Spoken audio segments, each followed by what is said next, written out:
ये कहानी है साजो की, या कहूँ कि मेरी, जो एक लड़की के पीछे नहा धोआ के पड़ा है। उसकी याद में हर संडे को शायरियाँ भी पोस्ट करता है और वो उससे कहती है you deserve better than me, और रीजन भी क्लियरफाई नहीं करती। इन शॉर्ट उसे उसकी फीलिंग्स की कदर ही नहीं है। फ्रस्ट्रेट होके एक दिन से वो डिसाइड करता है कि तू नहीं कोई और सही, कोई और नहीं कोई और सही, बहुत लंबी है जमी मिलेंगे लाख हंसी, इस जहां में सनम तू अकेली तो नहीं। और निकल पड़ता है डिप्रेस्ड पेंगुइन की तरह माउंटेन्स की ओर सच्चाई की खोज में। पर क्या सही में जो दिख रहा है वही सच है? कहानी की शुरुआत वही साजो बेशरम से होती है जो अपनी क्रश आइका से पूछता है, हे तुम्हारे लिए अगर कुछ खरीदूं तो पहनोगी? वो कहती है हाँ, रक्षाबंधन पे अपनी बहन को तो कुछ नहीं दिए। साजो कहता है अरे उस समय पैसे नहीं थे ना। तभी एक फुटबॉल आके सीधे उसके सर पे लगती है और जैसे कि उसकी अकल ही खुल जाती है। आइका पूछती है क्या वो ठीक है? साजो कहता है हाँ। तो फिर से उसका चिल्लाना शुरू हो जाता है कि देखा, अगर ये सब फालतू की हरकतें नहीं कर रहे होते तो हर्ट भी नहीं होते ना, पता है तुम खुद से ही खुद को तकलीफ दे रहे हो।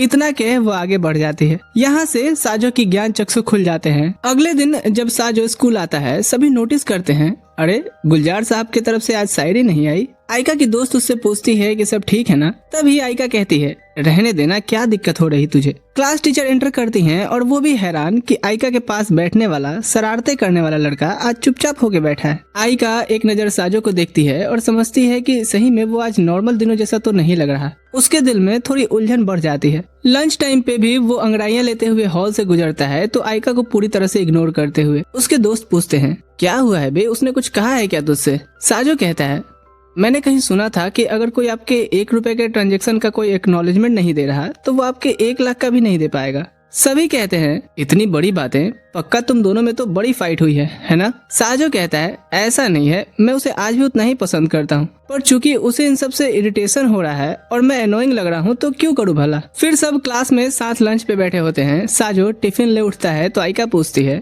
अब तुम कहाँ चल दिए? साजो कहता है कि मैं बस कैफेटेरिया जाके अकेले में खाना चाहता हूँ। उसकी अब इतनी स्ट्रेंज बिहेव से क्लासमेट मजाक बनाने लगते हैं, क्या हुआ बे, इतनी बार रिजेक्ट होके थक गया है क्या? अब बाहर वो शांति से खड़ा होता है तभी दूसरे क्लास की लड़की रीने उससे बात करने आती है, पर साजो कहता है कि अभी वो बात करने के मूड में नहीं है। वो कहती है कोई बात नहीं, वैसे लंच करते समय बात करनी अच्छी बात भी नहीं है, और निकल लेती है। अगले दिन उसका दोस्त बताता है कि कोई उससे मिलने आई है। ये रीने होती है, एक खुशमिजाज लड़की। उसके दोस्त को लगता है कि रीने उसके लिए बेस्ट रहेगी। रीने कहती है अभी हम आराम से बैठ के बात कर सकते हैं। तभी आइका स्कूल पहुंचती है। साजो कुछ बोलता उससे पहले ही वो उसे डेथ स्टेयर देती है, अपनी चीजें सीट पर रखती है और क्लास से बाहर चली जाती है। स्पोर्ट्स क्लास में आइका को देखते हुए वो अपने दिल की धड़कनें थाम रहा होता है। उसके दोस्त कहते हैं ओए साजो भिखमंगिया साले, वो तेरे सामने से बॉल ले गया, और साजो इसके लिए माफी मांगता है। फ्रेश होते समय आइका के फ्रेंड असीदा उससे बताती है कि रीने पहले अपने एक्स बॉयफ्रेंड आरिमूरा से बहुत क्लोज थी, क्योंकि वो हाई स्कूल के फर्स्ट ईयर से ही साथ में थे। साजो, जिसे हमेशा दूसरों के मामले जानने का शौक होता है, खुद आरिमूरा से मिलने जाता है और वहाँ उसने सुना कि वो अपने दोस्तों से कह रहा है कि मैं अब आइका के साथ रहना चाहता हूँ। क्लास में वापस आकर के असीदा उससे पूछती है तो क्या अब तुम्हें रीने की मेंटल स्टेट की चिंता हो रही है? साजो कहता है उतनी नहीं, पर मुझे उससे कुछ इम्पोर्टेंट पूछना था। तभी रीने खुद ही क्लास में आ जाती है और चूंकि वो काफी सोशलाइज लड़की है तो उनके साथ गप्पे मारने बैठ जाती है। असीदा तुरंत से पूछती है कि उसने अपने बॉयफ्रेंड से ब्रेकअप क्यों किया। इससे माहौल थोड़ा सीरियस और अजीब हो गया था। रीने हैरान हुई कि किसी को उसके ब्रेकअप के बारे में पता है, लेकिन फिर भी वो कहती है कि इस रिलेशनशिप में उसे सेटिस्फेक्शन और शांति नहीं मिल रही थी। असीदा धीरे से कहती है हाँ, शायद वो एक अच्छा पार्टनर नहीं होगा, पर अब साजो के साथ सब कुछ ठीक हो जाएगा। तभी आइका उसे रोक कहती है तू कुछ ज्यादा ये पर्सनल नहीं हो रही? रीने को ये बातें पसंद नहीं आती। वो गुस्से में असीदा पे भड़कती है और क्लास से निकल जाती है। साजो तुरंत उसके पीछे जाता है माफी मांगने के लिए, जबकि बाकी दोनों लड़कियां अपनी जगह हैरान होकर बैठी रहती हैं। फिर वो वही स्कूल के पार्क में उसे शांत करने की कोशिश करता है। बात करते वक्त रीने नोटिस करती है कि अब साजो उसके सामने आइका का जिक्र नहीं कर रहा जैसा पहले करता था। साजो कहता है कि अब मुझे समझ आ गया है कि किसी और लड़की के सामने दूसरे का जिक्र नहीं करना चाहिए, लेकिन अब तो रीने ने खुद ही ये टॉपिक छेड़ दिया है तो वो सीधा पूछती है कि क्या वो आइका को सही में इतना पसंद करता है। साजो क्लियरली हाँ कहता है, लेकिन बताता है कि मुझे खुद इनसिक्योरिटी सी महसूस होती आई है शुरू से ही, क्योंकि आइका ने कभी नहीं चाहा कि वो ऐसा कुछ कहे या करे। बात थोड़ी हैवी होती जा रही थी, इसलिए वो टॉपिक बदल रीने से ब्रेकअप के बारे में उसके पूछता है। रीने कहती है कि हम दोनों के मूड और पसंद बहुत अलग अलग थे और मैं रिलेशनशिप में फ्रीडम और इक्वलिटी चाहती थी, जबकि आरिमुरा चीजों को लिमिटेड और वन साइडेड रखता था, इसलिए उनका ब्रेकअप हुआ। आगे वो कहती है कि मैंने खुद को स्ट्रांग दिखाने के लिए बहुत जल्दी मूव ऑन करने की कोशिश की थी, लेकिन इससे सिर्फ और गलतफहमियां ही पैदा हो गई। रीने को बेटर फील कराने के लिए साजो अपना एक्सपीरियंस शेयर करता है कि उसे कैसे कई बार रिजेक्ट होना पड़ा था। वो लगता है ड्रामेटिक तरीके से चीजों को पेश करने कि वो एक लड़की के पीछे भाग रहा था, फिर उस लड़की ने सबके सामने उसे थप्पड़ मारा और बाद में वही आकर के उसे लोगों से भी बचाई, जिससे वो उसकी तरफ अट्रैक्ट हो गया। ये सुन के रीने हैरान हो जाती है। तब साजो हंस कहता है, अरे मजाक था भाई, मजाक। असली कहानी ये थी कि वो कैफेटेरिया में गिर गया था और आइका ने उसे उठने में मदद की थी और वो उसकी इस छोटी सी काइंडनेस से ही उससे अटैच्ड हो गया और फिर ऑब्सेस्ड होने लगा। अगली सुबह स्कूल में खबर फैल गई कि रीने को फिर से उसके एक्स बॉयफ्रेंड आरिमुरा के साथ देखा गया है। असीदा को साजो पर बुरा लगता है कि सिर्फ एक हफ्ते में ही उसे आइका और रीने दोनों से डिसअपॉइंटमेंट मिली है। दोनों लड़कियां बात करते जा रही थी कि वो तो बहुत टूट चुका होगा, इसलिए उसे कंफर्ट करना चाहिए, लेकिन जब उसे देखती हैं तो हैरान रह जाती हैं। साजो एक काम कंपोस्ट के साथ स्माइल लिए बैठा था। उनके पूछने पे वो बताता है कि उसने रीने के लिए तो कभी वैसा फील ही नहीं किया। बाद में घर पे आके साजो खुद से बात करता है कि वो सही में उतनी अच्छी भी लड़की डिजर्व नहीं करता, उसे रियलिटी एक्सेप्ट कर लेनी चाहिए। वो खुद को समझाने की कोशिश करता है कि मूव ऑन करना ही बेस्ट चॉइस है। तभी वो खिड़की से बाहर देखता है, आइका उसे आवाज दे रही होती है। वो उसे अंदर बुलाता है और दोनों सामने बैठकर बात करने लगते हैं। आइका बोलती है कि मैं यहाँ इसलिए आई हूँ क्योंकि तुम्हारा अजीब बिहेवियर मुझे परेशान कर रहा था। उसका पूरा बदलाव इतनी अचानक तरीके से हुआ कि वो डर गई थी। बात करते हुए साजो अपनी पुरानी आदत से मजबूर फिर से उसकी तारीफ करने लगता है, जिससे वो फ्लस्टर्ड होने लगती है। वो समझाने ही वाला था कि इस बार वो उसे अट्रैक्ट करने के लिए नहीं ये सब कह रहा, बल्कि तभी उसकी बहन कायदे रूम में आ जाती है और उनकी बातें बीच में ही रुक गई थी। साजो अपनी बहन से बोलता है कि ये बस कुछ करंट अफेयर्स पूछने आई थी। बाद में जब वो आइका को उसके घर तक छोड़ने जाता है, आइका उससे पूछती है कि वो अपनी बात क्या कहना चाहता था। साजो एक गहरी सांस लेके बोलता है कि अब वो उसके पीछे नहीं भागेगा और अपनी जिंदगी नॉर्मल तरीके से जिएगा। वैसे अगर तुम अपनी जैसी कोई अच्छी लड़की से मेरी दोस्ती करवा देती तो सही रहता। लेकिन ये सुन आइका और भी ज्यादा उदास और कंफ्यूज हो जाती है और बिना कुछ कहे चुपचाप वहाँ से चली गई थी। अगले दिन साजो आइका से दूर बैठा होता है तो असीदा पूछती है कि क्या हुआ बे, अब उसने तुम्हें अपने पास बैठने से भी मना कर दिया क्या? साजो कहता है, नहीं, पर मैं उसे अब पूरी स्पेस देना चाहता हूँ। असीदा कहती है, जितना तुम सोच रहे उतना आसान भी नहीं है। उसकी दोस्त होने के नाते मैं जानती हूँ उसे। तुम्हारा उसके आसपास भटकने से ही उसके कोई मेल फ्रेंड्स नहीं बने और तुम उसके लिए एक कंफर्ट बबल थे, और अब तुम अब एक दोस्त की जिम्मेदारी से भी भाग रहे हो। ये सुन साजो कहता है कि ठीक है, फिर मैं उसके ऑर्बिट से ही निकल जाता हूँ ताकि वो दोस्त बना सके। ब्रेक टाइम में वो नोटिस करता है कि आइका सही में सिर्फ असीदा के साथ ही होती है और अब एक गिल्ट उसके मन में जन्म लेने लगता है। तभी उसका दोस्त आकर के कहता है, भाई पता है तू तो एक फोर्स्ड वन साइडेड लवर के जैसा लगता है। उसकी बातें सुन साजो सोचता है कि सही में अगर उसके ये सभी हरकतें करने से सभी उससे दूर हुए हैं तो उसकी थोड़ी तो जिम्मेदारी बनती है। थोड़ा सा ताजी हवा में सोचने के लिए वो बाहर आता है तो रिन स्कूल मॉरल कमेटी के प्रेसिडेंट उससे मिलती है और उससे पेपर ले जाते हुए एक लड़की को डरा देने की शिकायत रखती है। साजो याद करता है कि जब वो ये सब भागा दौड़ी कर रहा होता आइका के पीछे तो वो उसे टकराने ही वाला था। वो माफी मांगता है कि उसका उसे डराने या गिराने का कोई इंटेंट नहीं था। वो जाने बढ़ता है तो रिन उसे रोक कहती है कि वो कैसे मान ले। साजो फिर से माफी मांगता है कि अगर उस लड़की को फिर भी बुरा लगा हो तो, और जाने बढ़ता है, पर रिन उसे रोक कहती है कि उस लड़की का नाम योनामी है जो मेरी एक हार्ड वर्किंग मेंबर में से एक है, पर वो काफी शर्मीली है, खास करके लड़कों के सामने। साजो चुपचाप सुनता रहता है। रिन आगे बताती है कि स्ट्रगल तो वो भी करती है एज ए प्रेसिडेंट। उसे समझ नहीं आता कि कैसे अपनी टीम को इनकरेज करे, अप्रिशिएट करे। साजो उसे एडवाइस देता है कि अगर कन्वर्सेशन हमारा वीक हो तो हमें एक्शन से काम लेना चाहिए और उसे अपनी टीम के साथ कोई इवेंट या पार्टी ऑर्गेनाइज करके एंजॉय करने का सजेशन देता है, जिससे उन्हें अपने लीडर पर बिलीव भी रहेगा और उनका इंकरेजमेंट भी बना रहे। रिन कहती है कि शकल अच्छी नहीं है पर बातें अच्छी कर लेते हो। साजो अब जाने बढ़ता है तो उसका नाम पूछती है। अपना असली नाम बताने के बजाय साजो यहाँ अपना नाम यामाजाकी बताता है। अगली सुबह वो अपनी बहन कायदे के साथ घर से निकल रहा था। वो पूछती है, क्या कल रात की मीटिंग के बाद उसने आइका से ठीक से बात किया? साजो कहता है कि उसने बस पढ़ाई से रिलेटेड बात किया। कायदे कहती है, लड़कियों को डरपोक लड़के बिल्कुल पसंद नहीं। तभी उन्हें आइका दिख जाती है। कायदे कहती है कि उसके साथ स्कूल जाए और अच्छे से बात करते हुए। साजो जाता है पर बात वही कि एग्जाम्स की तैयारियां कैसे चल रही हैं। जैसे ही वो स्कूल पहुंचते हैं दूर से ही असीदा उसे बताती है कि रिन तुझे ढूंढ रही है। और ते झूठ बोलने पे बहुत गुस्सा है। वो आके देखता है तो क्लासरूम में उसका इंतजार कर रही होती है। साजो कहता है पर इसे बताया किसने? तभी रिन आकर के उसे यमाजाकी से ग्रीट करती है और कहते हुए चली जाती है कि लंच ब्रेक पर आकर के मुझसे बात करे साजो। उसके जाते ही रियल यमाजाकी आके कहता है क्यों बे साले, मेरा नाम क्यों इस्तेमाल किया तूने? साजो कहता है अरे जरा पॉजिटिव होकर सोच मेरे यार, उसने यमाजाकी के बारे में पता लगाया होगा, सोच सोच। और यमाजाकी कहता है सही में प्रपोज कर दूं क्या? लंच ब्रेक में रिन उसके सामने स्नैक्स रखते हुए पूछती है कि उसने झूठ क्यों बोला। तो साजो से समझाता है कि उसे लगा पब्लिक मोरल्स कमेटी प्रेसिडेंट के सामने खुद को बदनाम करना अच्छा बात नहीं है, इसलिए उसने अपनी आइडेंटिटी छुपाई। रिन कहती है अच्छा, और अपने दोस्त को फंसा दिया उसका क्या? साजो कहता है अरे वो तुम्हारी टॉर्चर भी हंस के झेल लेगा, उसे बड़े जो अच्छे लगते हैं। अब दोनों लड़कियों को चुप देख करके वो निकलने का सोचता है, तभी उसे रिन रोक कहती है एक और चीज है।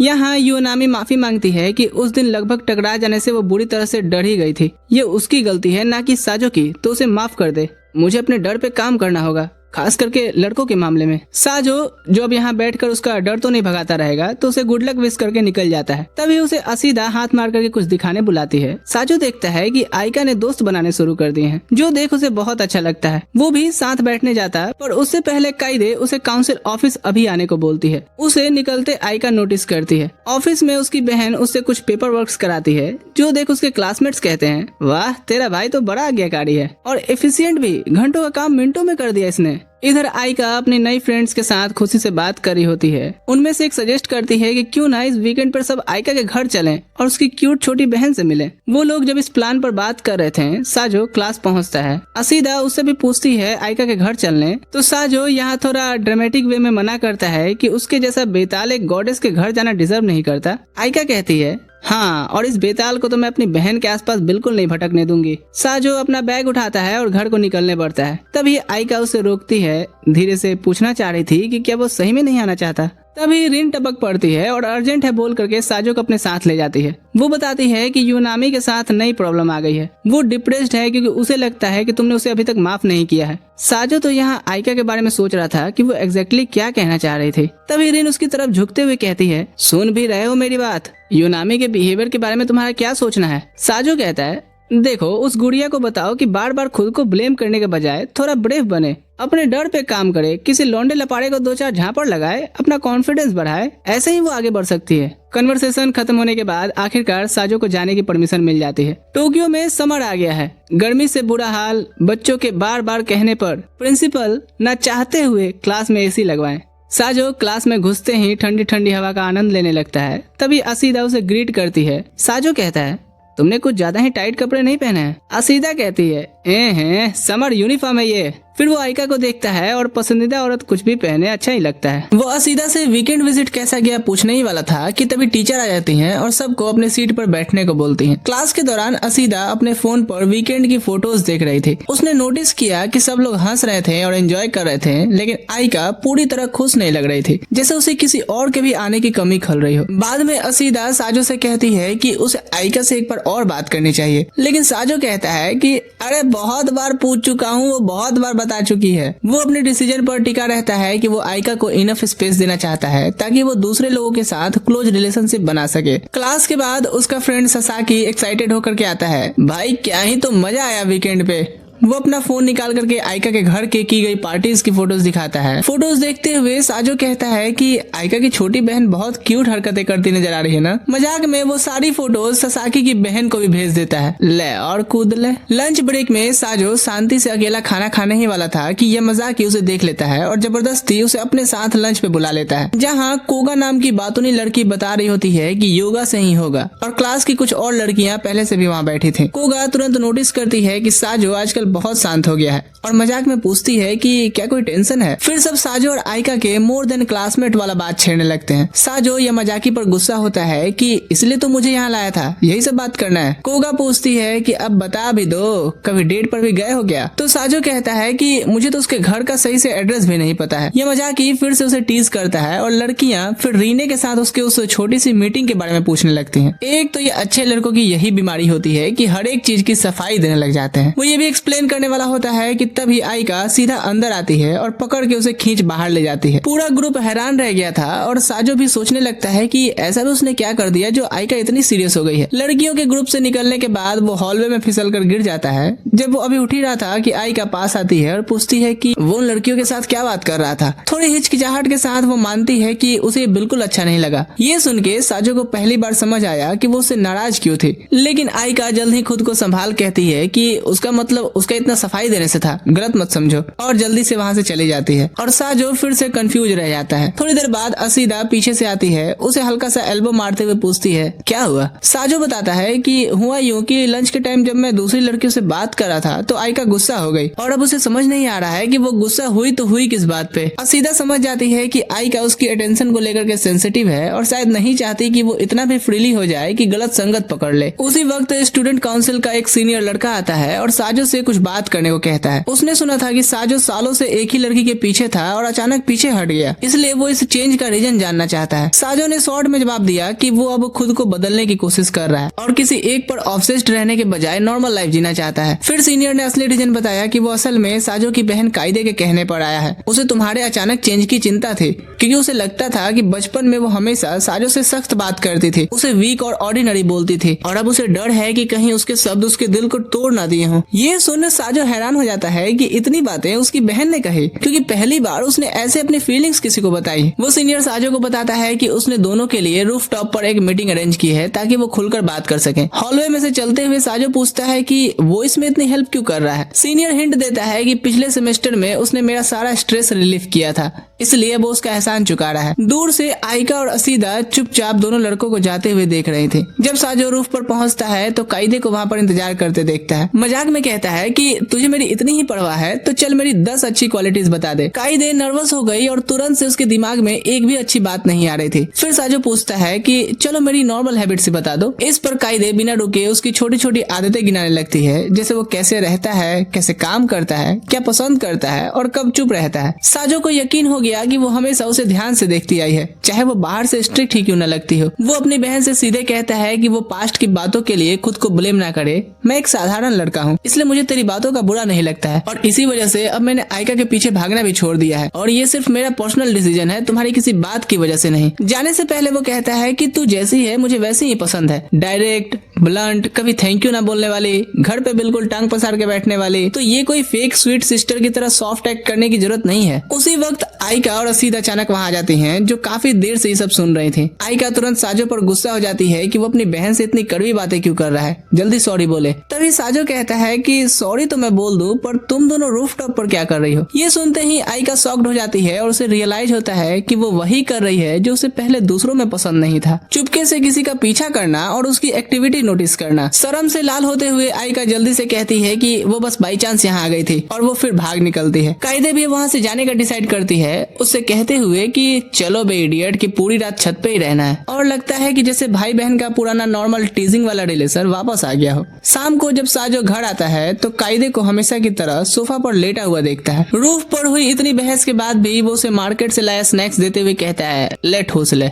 जैसे वो माफी मांग रहा हो पर अपने अंदाज में। कायदे खाते खाते फिर शिकायत करती है कि वो अभी भी रूड ही बिहेव कर रहा है और उनकी यूजुअल बहस शुरू हो जाती है। उनकी मम्मी दोनों को एक प्यार भरी मुस्कान के साथ देखती हैं और फिर काम करने लग जाती हैं। साजो को उसका भुखड़ो जैसा खाना फनी लगता है तो वो उसके खाते हुए फोटोज और वीडियोस बनाने लगता है। जैसे ही कायदे ये देखती है उसका पारा चढ़ जाता है और उसे फिर पकड़ के कूट देती है। अगले दिन कैफेटेरिया में आइका और असीदा वीकेंड मीटिंग को याद कर रही थी।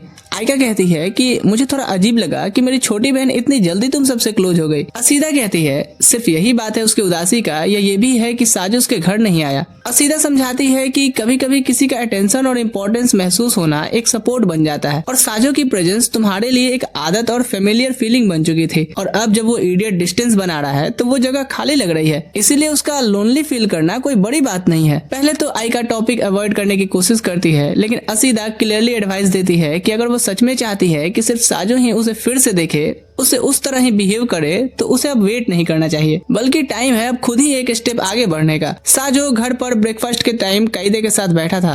काइदे उसके बालों को देखकर बोलती है कि काफी बढ़ने गए हैं ये, इसे कटवाता क्यों नहीं। साजो कहता है कि अब मुझे फर्क नहीं पड़ता। स्कूल जाते वक्त सोचता है कि पहले वो स्कूल के लिए रेडी होता था, बाल सेट करता था, साफ सुथरा दिखने की कोशिश करता था ताकि उसका आइका पर अच्छा इंप्रेशन बन सके। लेकिन अब जब वो उसके पीछे भागना छोड़ दिया है तो उसे लगता है कि खुद का ख्याल रखने का तो कोई रीजन ही नहीं बचा और अब तो होना ही ठीक होने की अलामत है। जब वो स्कूल पहुंचता है तो आइका और असीदा को फॉर्मल क्लासमेट्स की तरह ग्रीट करता है। आइका उसे एक लात मार कहती है कि ज्यादा अनजान बना तो बाम्बू से मारूंगी। फिर पूछती है कि कल गर्ल्स मीटिंग के बाद सब सेफली घर पहुंच गए थे या नहीं, और कुछ पल के लिए तीनों नॉर्मल फ्रेंड्स की तरह बात करने लगते हैं। थोड़ी देर बाद जब वो ब्रेक में बाहर जाने वाला था, आइका उसके पास आने की कोशिश करती है, लेकिन साजो सीधा बाहर चला जाता है और वो करेज भी नहीं कर पाती उसे रोकने की। साजो स्कूल के एक शांत कोने में जाता है और अकेला लंच खाने बढ़ता है, ये सोच करके कि वहाँ कोई उसे डिस्टर्ब नहीं करेगा। लेकिन थोड़ी देर बाद देखता है कि पास के टेबल्स पर और स्टूडेंट्स बैठ गए हैं। रीन उसे देखती है और उसे अपने ग्रुप में बुला लेती है।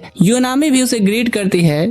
थोड़ी हिचकिचाहट के बाद साजो उनके साथ जाकर के बैठ जाता है, पर ये साथ बैठना उसका हैबिट नहीं बन सकता, क्योंकि जब आप खुद को अकेला मान ही लेते हो तो फिर कोई आए या जाए आप कांस्टेंट रहते हो। लंच करते वक्त वो हैरान हो जाता है देख करके कि योनामी अब पहले जैसी नर्वस लड़की नहीं रही, वो काफी ज्यादा कॉन्फिडेंट और काम दिख रही थी। कन्वर्सेशन अच्छी चल रही थी और रिन साजो को दिल से थैंक यू बोलती है कि योनामी के चेंजेस में उसका बड़ा रोल है। इससे उसे समझ आया कि सब लड़के बुरे नहीं होते हैं। वो आगे कहती है कि और उसकी दी गई एडवाइस टीम को इनकरेज करना और उनकी मेहनत की तारीफ करना, इस चीज से उनका रिलेशन योनामी और बाकियों के साथ स्ट्रांग बन गया है और उसे एक बेटर लीडर भी बनाया। वो सीरियसली कहती है कि तुम्हें पता है मैं तुम्हारी बहन को भले ही सालों से जानती हूँ, पर तुम उससे ज्यादा वैल्यूएबल और कॉन्फिडेंट हो। क्लास में वापस आने पर साजो का दोस्त ससाकी परेशान लगता हुआ उसके पास आता है, क्योंकि साजो ने आइका की छोटी बहन वाली फोटोज उसकी बहन को जो भेज दी थी और अब उसकी बहन यूकी उसे छेड़ रही है। थोड़ा गुस्सा निकालने के बाद ससाकी साजो को साइड में ले जाकर के सीरियसली बोलता है कि भाई उस दिन से मुझे आइका पसंद आने लगी है,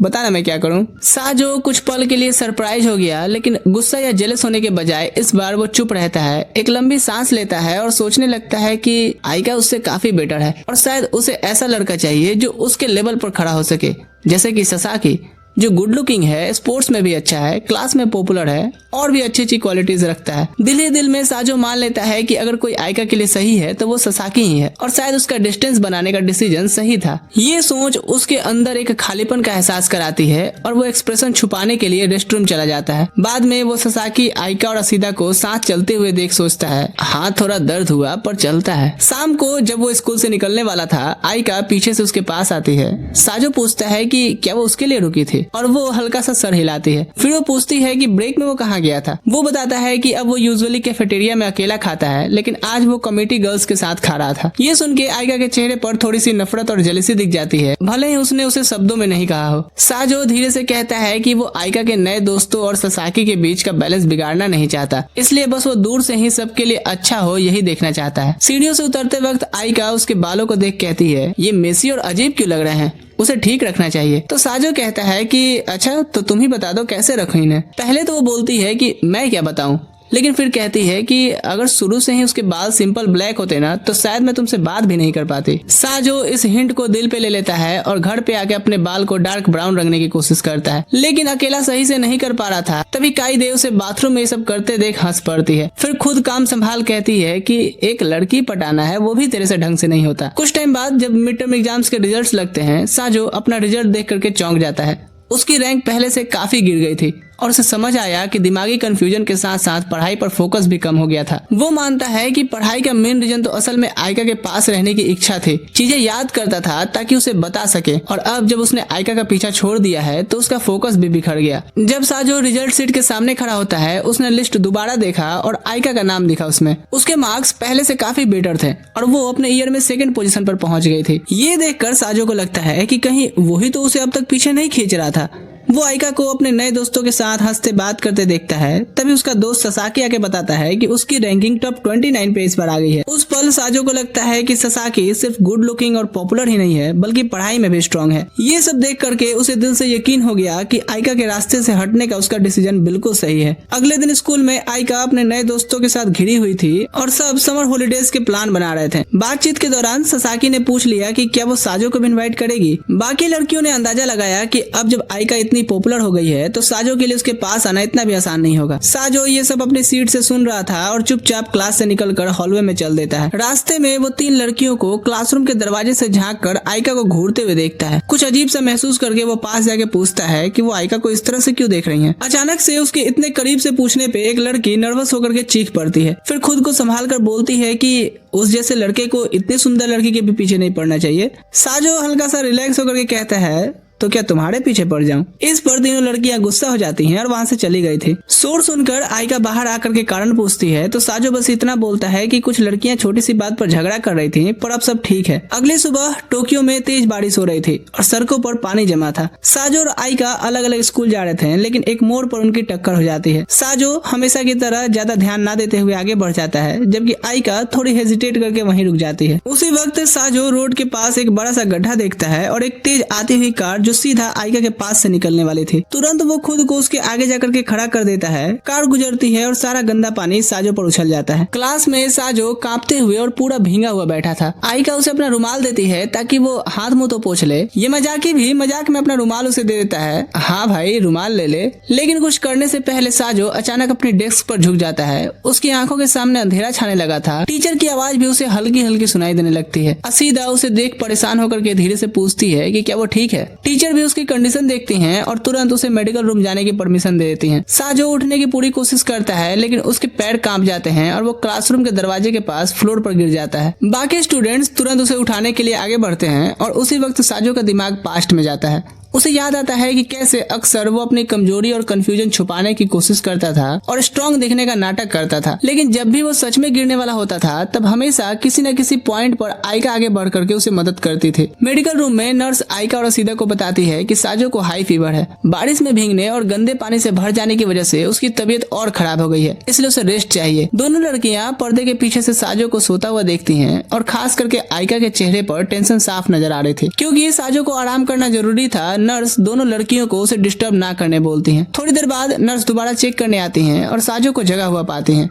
वो जिद करता है कि वो क्लास में वापस जाना चाहता है, लेकिन नर्स प्यार से बोलती है कि आराम कर लाडले, वरना बुखार और चढ़ जाएगा। क्लास में आइका बार बार विंडो और डोर की तरफ देखती रहती है। उसका दिमाग पढ़ाई से ज्यादा साजो पर लगा होता है। स्कूल के बाद वो और असीदा हॉल में साजो का बैग उठाए चल रही थी। असीदा मजाक में कहती है कि बैग खोलकर देखे क्या कि वो यूजुअली क्या क्या रखता है, लेकिन आइका सीरियस होकर के उसे रोक देती है और कहती है कि उन्हें साजो की प्राइवेसी की रिस्पेक्ट करनी चाहिए। जब वो मेडिकल रूम पहुंचती हैं तो नर्स पहले ही जा चुकी थी। वो पर्दा हटाती हैं और साजो उदास सा खिड़की से बाहर की तरफ देख रहा था। आइका धीरे से उसे सॉरी बोलती है और खुद को ब्लेम करती है कि शायद उसकी वजह से ही उसकी ये हालत हुई है। जैसे ही वो पास आती है साजो नर्वस हो जाता है और उसे रोकने को कहता है कि कहीं वो भी उसकी तरह बीमार न पड़ जाए। कुछ ही देर में घर जाने से पहले कायदे और रिन भी उसे देखने आ जाती हैं। चारों लड़कियां अंदर आती हैं और मजाक में लेकिन सच में टेंशन के साथ उसकी हालत देखती हैं। कायदे और रिन आगे बढ़ करके उसका फोरहेड छूकर फीवर चेक करती हैं। दोनों का इतना ओपनली उसकी केयर करता देख आइका के चेहरे पर जेलसी और कंफ्यूजन का मिक्स्ड एक्सप्रेशन नजर आ रहा था। अगले दिन साजो स्कूल नहीं आता। आइका पूरा दिन उसके बारे में सोचती रहती है और अपने आप पर गुस्सा करती है कि वो उसकी एब्सेंस से इतनी अपसेट क्यों हो रही है। शाम को जब साजो घर पर रेस्ट कर रहा होता है तब डोरबेल बजती है। बाहर आइका और असीदा खड़ी होती हैं जो खास उसे देखने के लिए आई थी। वो उसे बताती हैं कि क्लास के सब बच्चे उसके लिए परेशान हैं और उसे कुछ मैसेजेस भी दिखाती हैं। आइका अपनी फीलिंग्स दिखा नहीं पाती, इसलिए थोड़े हार्श टोन में उसकी हेल्थ को लेकर के उसे डांट देती है कि वो निहायती लापरवाह लड़का है और फिर जल्दी से चली जाती है। अगले दिन जब साजो स्कूल वापस आता है तो आइका उसे हॉलवे में माओ के साथ बात करते हुए देखती है। माओ जो एक वेल नोन सीनियर है आइका से कंप्लेन करती है कि स्टूडेंट काउंसिल प्रेसिडेंट सिर्फ सेकेंड ईयर स्टूडेंट्स में से ही चूज होता है और इस साल अभी तक कोई फर्स्ट ईयर का कैंडिडेट नहीं आया, इसलिए वो चाहती है कि आइका उसकी कैंपेन को सपोर्ट करे। बात करते वक्त माओ की फ्रेंड्स भी आइका के आसपास इकट्ठी हो जाती हैं, जैसे उसे घेर करके अपनी तरफ खींचना चाहती हैं। दूर से ये सीन देख करके साजो तुरंत समझ जाता है कि माओ आइका की पॉपुलैरिटी का अपने फायदे के लिए इस्तेमाल करना चाहती है। वो आगे जाकर के पोलाइटली लेकिन क्लियरली माओ से पूछता है कि क्या उसका पूरा प्लान बस आइका को आगे रख करके अपने लिए सपोर्ट लेना है। वो समझाता है कि आइका इतनी पॉपुलर और वेल लाइक लड़की है कि अगर वो कैंपेन का फेस बन गई तो लोग सिर्फ आइका को ही याद रखेंगे, असली कैंडिडेट को नहीं। माओ को ये बात बुरी लगती है और वो हार्श टोन में पूछती है कि वो ऐसा क्यों सोचता है। अब क्लास के ज्यादा लोग इस कन्वर्सेशन पर ध्यान देने लगते हैं। साजो शांत और क्लियर तरीके से सबके सामने कहता है कि उसके हिसाब से आइका सिर्फ सुंदर ही नहीं है बल्कि उसकी पॉपुलैरिटी और बिहेवियर भी अलग लेवल के हैं, इसलिए लोग नेचुरली उस पर ज्यादा ध्यान देते हैं। उसके ये शब्द सुनते ही पूरा एटमॉस्फेयर एक पल के लिए बिल्कुल शांत हो जाता है। सब लोग आइका की तरफ देखने लगते हैं और वो इससे काफी शर्मा गई थी। साजो खुद भी हैरान हो गया कि उसके वर्ड्स का इतना स्ट्रॉन्ग इफेक्ट कैसे हुआ और सोचने लगा कि इस बार सबने इतना ज्यादा रिएक्ट क्यों किया। वो सरप्राइज था क्योंकि वो पहले भी मजाक में आइका को कई बार गॉडेस बोल चुका था, तो फिर इस बार सबको ये इतना स्पेशल क्यों लगा। असीदा ने उसे समझाया कि इस बार उसने सबके सामने सीरियसली उसका डिफेंस किया है और उसकी तारीफ की है, इसलिए ये आइका के लिए अलग और हेवी सा फील हुआ। सबके सामने इतनी ओपनली तारीफ सुन करके आइका नर्वस हो जाती है और अपनी एम्बेरसमेंट छुपाने के लिए साजो पर अजीब अजीब बातें चिल्लाने लगती है। उसके लाल गालों और शर्माए हुए चेहरे को देख करके साजो बिना सोचे बोल देता है कि वो इस वक्त बहुत क्यूट लग रही है। ये आइका के लिए लास्ट लिमिट होती है खुद को कंट्रोल में रखने की और जल्दी से वहाँ से भाग जाती है। स्कूल का दिन शुरू होता है जहाँ साजो बोर्ड पर खड़ा होकर के एक मुश्किल मैथ क्वेश्चन इजिली सॉल्व कर देता है जो बाकी क्लासमेट्स नहीं कर पाए थे। टीचर उसकी बहुत तारीफ करते हैं और जब वो अपने सीट पर वापस आता है तो असीदा हंसकर उसे छेड़ती है कि उसे पता नहीं था कि वो पढ़ाई में भी इतना अच्छा है। साजो अपने डेस्क पर बैठ करके आइका की तरफ देखता है और फिर नोटिस करता है कि अब वो लगभग हमेशा अपनी नई फ्रेंड्स से घिरी रहती है। जब लंच बेल बजती है साजो कैफेटेरिया जाता है, लेकिन वहाँ जाकर देखता है तो सारे टेबल्स फुल हैं। तभी योनामी उसे देख लेती है और उसे अपने टेबल की तरफ बुलाती है जहाँ बाकी पब्लिक मोरल कमेटी के मेंबर्स भी होते हैं। साजो थोड़ा हेजिटेट करता है पर फिर बैठ जाता है और सोचने लगता है कि उन्होंने उसे क्यों बुलाया होगा। योनामी उसकी तबीयत के बारे में पूछती है जबकि रिन सीधा मेन बात पर आती है और फॉर्मली पूछती है कि क्या वो उनकी कमेटी ज्वाइन करेगा। ये बात साजो को बहुत ज्यादा सरप्राइज कर देती है। रिन बताती है कि कुछ महीनों में वो प्रेसिडेंट की पोजीशन छोड़ देगी और अभी तक कोई लड़का कमेटी में रिक्रूट नहीं हो पाया है। ज्यादातर लड़के सिर्फ नाम और शो ऑफ के लिए ये पोजीशन चाहते हैं, रेस्पॉन्सिबिलिटी के लिए नहीं। वो साजो को याद दिलाती है कि उसकी एडवाइस टीम को इनकरेज करने में कितनी हेल्पफुल साबित हुई थी, इसलिए उसे लगता है कि साजो में एक लीडर बनने की एबिलिटी है। जब साजो इस पर सोच रहा होता है तब योनामी धीरे से आगे बढ़ करके उसका हाथ पकड़ लेती है और कहती है कि उसे उम्मीद है कि वो सही डिसीजन लेगा। इस अचानक टच से साजो नर्वस हो जाता है और तुरंत अपना हाथ वापस खींच लेता है, जिससे सीनियर लड़कियां गुस्सा हो जाती हैं। अपनी गलती समझकर वो जल्दी से फिर योनामी का हाथ पकड़ लेता है, लेकिन इससे बात और कॉम्प्लिकेटेड हो जाती है और दोनों सीनियर्स और ज्यादा अपसेट दिख रही थी। साजो घबरा करके खड़ा हो जाता है कि अबे मैं क्या करूं, पकड़ूं कि छोड़ूं। तुरंत वो सॉरी बोल वहाँ से निकल लेता है। इससे सबके मन में ये इम्प्रेशन छप जाता है कि शायद वो अभी इतनी बड़ी रेस्पॉन्सिबिलिटी के लिए रेडी नहीं है। जब वो हॉलवे में जाकर के गहरी सांस ले रहा होता है तभी आइका उसके सामने आ जाती है। वो नोटिस करती है कि उसके बाल फिर से बिखरे हुए हैं, जैसे वो कहीं से भाग कर आया हो। कमेटी वाली अजीब सिचुएशन बताने के बजाय साजो चुपचाप रहता है। आइका उसके पास आती है और कहती है हिलना मत, फिर खुद ही उसके बाल ठीक करने लगती है। उसका जेंटल टोन और केयर से बाल सेट करना साजो के लिए इतना सडन होता है कि वो नर्वस होकर के मजाक में बोल देता है कि इस सर्विस के लिए तो वो 5000 येन तक देने को तैयार है। आइका को ये बिल्कुल पसंद नहीं आता और वो गुस्सा होकर कहती है भाड़ में जाओ। बाद में पूरा school auditorium leadership committee meeting के लिए इकट्ठा होता है। पहले कुछ स्पीचेस सीरियस होते हैं और ज्यादा इंटरेस्टिंग नहीं थे, लेकिन जब रिन स्टेज पर आती है तो उसकी स्ट्रॉन्ग पर्सनैलिटी और क्लियर वर्ड सबका ध्यान खींच लेती है। थोड़ी देर बाद स्टूडेंट काउंसिल के रिप्रेजेंटेटिव आते हैं और साजो खास करके यूगो पर ध्यान देता है जो गुड लुकिंग, कॉन्फिडेंट और सेंटर ऑफ अट्रैक्शन होता है और कई लड़कियां उससे इम्प्रेस हुई भी दिखती हैं। क्लास में वापस काफी स्टूडेंट्स एक्साइटेड होकर के इवेंट के बारे में बात करते हैं। फिर टीचर सबको शांत कराता है और अनाउंस करता है कि अपकमिंग स्कूल टूर के लिए क्लास से एक लड़का और एक लड़की हेल्पर के तौर पर चूज किए जाएंगे। जब क्लास में से कोई भी वॉलंटियर नहीं करता तो टीचर डिसाइड करते हैं कि रॉक पेपर सीजर से नाम चूज करना पड़ेगा। साजो अपने क्लासमेट के साथ कम्पीट करता है और जीत गया था, इसलिए वो ड्यूटी से बच जाता है। दूसरी तरफ आइका अपना राउंड हार गई थी और उसे टूर गाइड का काम करना पड़ता है। जैसे ही ससाकी ये देखता है वो खड़ा होकर कहता है मैं वो दूसरे लड़के की जगह ये काम करना चाहूंगा, और वैसे भी मेरी आइडल मदर टेरेसा रही हैं। सब समझ गए कि वो असल में आइका के और पास आने का मौका ढूंढ रहा है। साजो ये सीन चुपचाप देखता है और दिल ही दिल में चाहता था कि काश मैं हार गया होता, फिर तो इसको अपनी जगह बिल्कुल नहीं देता। उसके चेहरे की एक्सप्रेशन देख करके असीदा कहती है इस काम के लिए आइका और ससाकी एक परफेक्ट पार्टनर होंगे ना। अपनी फीलिंग्स छुपाते हुए साजो भी हाँ में हाँ मिला देता है, लेकिन असीदा तुरंत उसकी फेक स्माइल पहचान लेती है और उसे कमजोर कहती है जो इतना तक स्टैंड नहीं ले पा रहा, और साजो चुपचाप मान लेता है कि हाँ तुम सही कह रही हो। फर्स्ट सेमेस्टर खत्म होने पर टीचर समर ब्रेक स्टार्ट होने का अनाउंस करते हैं। साजो क्लास से निकलते हुए एक नजर ससाकी को देखता है और फिर चुपचाप चला जाता है। वहीं आइका दरवाजे के पास खड़ी उसे काफी देर तक जाते हुए देखती है जब तक वो उसके आंखों से ओझल नहीं हो गया। समर ब्रेक शुरू होते ही साजो एक लोकल बुक स्टोर में पार्ट टाइम का काम कर रहा था।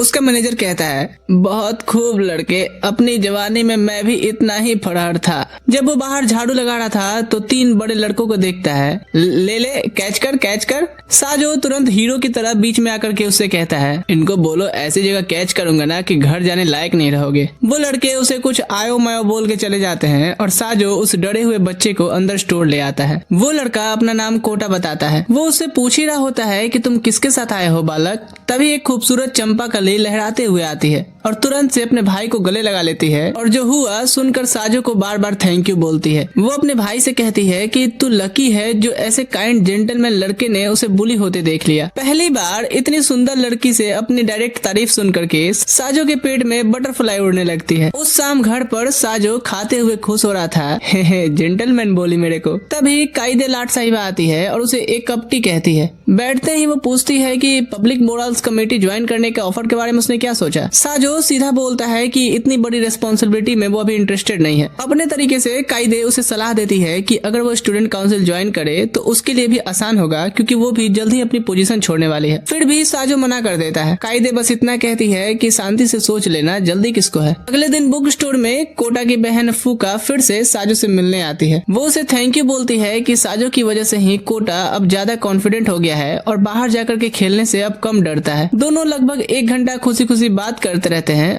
और हर कुछ मिनट में साजो इतनी खूबसूरत लड़की के सिंपलिसिटी और चीयरफुल नेचर का दीवाना होने लगता है। जाने से पहले वो उसे शर्माते हुए एक छोटा सा गिफ्ट देती है और कहती है कि वो किसी दिन फिर से उसे मिलने आएगी। साजो उसके जाने के बाद पैकेट खोलता है तो अंदर शार्क डिजाइन वाली स्कार्फ थी। साजो सोचता है कि अब मैं इसका क्या करूं। अगले दिन साजो को वो समंदर किनारे वाली रोड पर हैंग आउट करने को इन्वाइट करती है। हल्की हल्की समंदर की हवाएं चल रही थी। फूका खुशी खुशी उससे ढेर सारी बात कर रही थी। जैसे ही जब तेज हवा आई साजो उसकी कलाई पर पहनी हुई सुंदर ब्रेसलेट नोटिस करता है। फूका ने भी देखा कि साजो वही शार्क हैंकरचीफ यूज कर रहा है जो उसने गिफ्ट दिया था और ये देख करके वो चुपचाप खुश हो गई जबकि साजो थोड़ा शर्मा गया। अगले दिन फूका फिर से बुक स्टोर में उससे मिलने आती है। यहाँ साजो उसकी ब्रेसलेट की तारीफ करता है तो उसने बताया कि उसके पापा ने ये लोकल हैंडमेड शॉप से खरीदी है। जब वो शॉप ढूंढ रहा होता है तो बात करते हुए वो उसके पास आ जाती है और हल्का सा उसके हाथ से टच होती है जिससे साजो नर्वस हो जाता है। लेकिन तभी उसे आइका का ख्याल आता है। वो सोचता है कि शायद वही शॉप से आइका के लिए गिफ्ट लेना सही रहेगा। वो फूका से पूछता है कि क्या वो उसके साथ हैंडमेड शॉप चलेगी और उसने तुरंत खुशी से हाँ कर दी। जब वो दोनों साथ साथ शॉप की तरफ बढ़ रहे थे फूका ने थोड़ी देर सोचा कि अगर कोई उन्हें साथ देखे तो गलत समझ सकता है। वो हंस के बोलती है कि शायद आज मेरे कपड़े कुछ ज्यादा ही नोटिसेबल है, मुझे कुछ सिंपल पहनना चाहिए था। साजो थोड़ी देर के लिए कंफ्यूज हो जाता है लेकिन तुरंत से उसे यकीन दिलाता है कि कोई बात नहीं, तुम्हें मन मर्जी की चीजें पहनने का हक है, इसलिए उसे इतना वरी नहीं करना चाहिए। दूसरी तरफ एक और प्लान भी चल रहा था। असीदा, आइका और उसकी क्यूट छोटी बहन आयरी समंदर के पास वॉक पर जा रहे थे।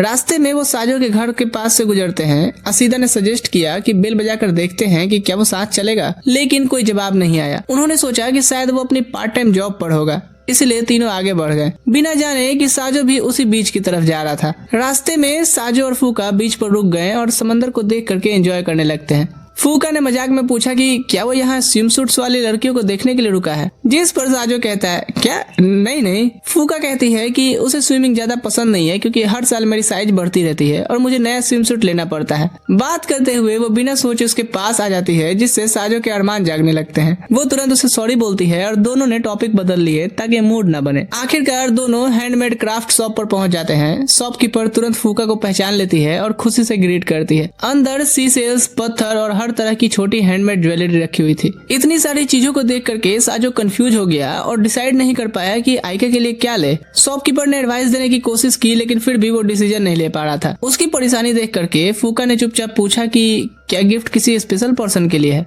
थोड़ा सोचने के बाद साजो ने सच बता दिया कि ये उस लड़की के लिए है जिसे वो बहुत टाइम से पसंद करता है, लेकिन उसने कभी उसकी फीलिंग्स एक्सेप्ट नहीं की। ये सुनकर फूका खुशी से बोली कि वो उसे बेस्ट गिफ्ट चूज करने में मदद करेगी। उसने उसे एक सुंदर सॉफ्ट कलर का सेल दिखाया और कहा कि कुछ डेलिकेट और सिंपल सा चीज बेटर रहेगा। बात करते हुए उसने आइका के बारे में और पूछा तो साजो ने बताया कि वो उसे काफी टाइम तक वन साइडेड चेस करता रहा, बहुत बार रिजेक्ट भी हुआ, लेकिन अब वो चेंज होना चाहता है और उन फीलिंग्स में अटके रहने के बजाय आगे बढ़ना चाहता है। साजो आगे बताता है कि आइका के लिए उसकी फीलिंग्स ही उसे पढ़ाई पर फोकस करने और स्कूल में आने की मोटिवेशन दी थी। उसने क्लियरली कहा कि अब उसे इस रिलेशनशिप से कोई उम्मीद नहीं है, वो बस थैंक यू के तौर पर उसे एक छोटा सा गिफ्ट देना चाहता है। अगर इस सिंपल गिफ्ट से उसके चेहरे पर एक हल्की सी मुस्कान भी आ जाए तो उसके लिए वही काफी होगा। ये सुनकर फूका बहुत टच्ड हो गई और उसे समझ आ गया कि वो किसी के लिए सच में सिंसियर एफर्ट कर रहा है। दिल का बोझ हल्का होने के बाद साजो ने डिसाइड किया कि वो ज्यादा टेंशन लेने के बजाय दिल से कुछ चूज करेगा। इसी वक्त बीच पर आइका, असीदा और आईडी काफी खेलने के बाद आराम कर रहे थे। उन्होंने थोड़ी दूर पर वही हैंडमेड क्राफ्ट शॉप देखी और सोचा कि वहां जाकर के कुछ देखेंगे। इस बीच शॉप के अंदर साजो दीवार पर एक पेंटिंग देखता है जिसमें छोटी फूका ओल्ड स्कूल यूनिफॉर्म में थी। तब उसे समझ आया कि जिसे वो कॉलेज स्टूडेंट समझ रहा था वो असल में मिडिल स्कूल स्टूडेंट थी। थोड़ी देर बाद साजो ने अपने हाथों से सेल काट करके आइका के लिए एक स्पेशल गिफ्ट बनाना शुरू कर दिया और फूका खुशी से उसे इनकरेज कर रही थी। काम करते हुए दोनों लव और फीलिंग्स के बारे में और बात करते हैं। फूका शर्माते हुए बोलती है कि वो कभी रिलेशनशिप में नहीं रही। इस पर साजो ने धीरे से कहा कि जब कोई इंसान सच में किसी को पसंद करने लगता है तभी वो थोड़ा मैच्योर तरीके से सोचना शुरू करता है,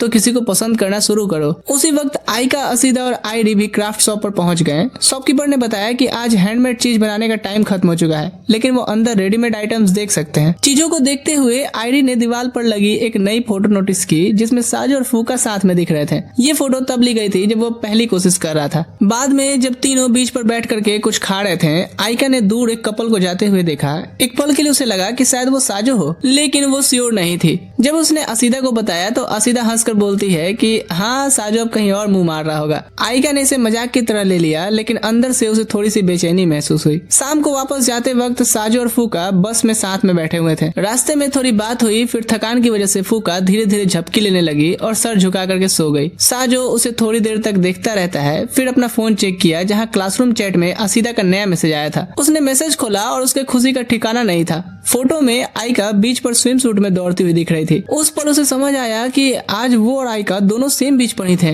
लेकिन फिर भी दोनों ने एक दूसरे तक को देखा कैसे नहीं। बुक स्टोर में शिफ्ट के दौरान साजो ने शॉपकीपर से पूछा कि जब समर वेकेशन खत्म हो जाएगा, वो काम नहीं कर पाएगा तो स्टोर का क्या होगा। बूढ़ा ऑनर खुशी से बोलता है कि उसने पहले ही एक नई लड़की को रखने का सोच लिया है और मजाक में साजो से बोला कि जल्द ही वो खुद प्रोफेसर बन जाएगा और अपने स्टूडेंट को गाइड करेगा। ऑनर के जाने के बाद साजो चुपचाप बुक्स को देखते रहता है। काम में कोई खास एक्साइटमेंट ही नहीं दिख रही थी। हाँ, अब लड़की बात जो बन गया है। तभी डोर की बेल बजती है और एक हल्की सी आवाज उसका नाम लेती है। जब उसने मुड़कर देखा तो तुरंत पहचान गया कि नई स्टाफ तो मिनम्मा है, क्लास में उसके पास ही बैठने वाली शांत लड़की। वो बताती है कि उसने बाहर हायरिंग बोर्ड देखी और पार्ट टाइम जॉब के लिए अप्लाई की थी। साजो दिल ही दिल सोचता है कि इतनी शर्मीली लड़की कस्टमर से बात कैसे करेगी, फिर भी उसने ऑनर को बुला लिया। हैरानी की बात थी कि मिनम्मा पहले से ही शॉप की रेगुलर कस्टमर भी थी और बुक्स को सच में पसंद भी करती थी, इसलिए ऑनर तुरंत खुश हो गया, उसका फॉर्म ले लिया और तुरंत उसे हायर भी कर लिया। वो मिनम्मा को अपनी वाइफ से मिलवाता है और उन्होंने मुस्कुरा करके उसका वेलकम किया, लेकिन तुरंत बोले कि ये आगे लटके लंबे बाल काम में प्रॉब्लम कर सकते हैं।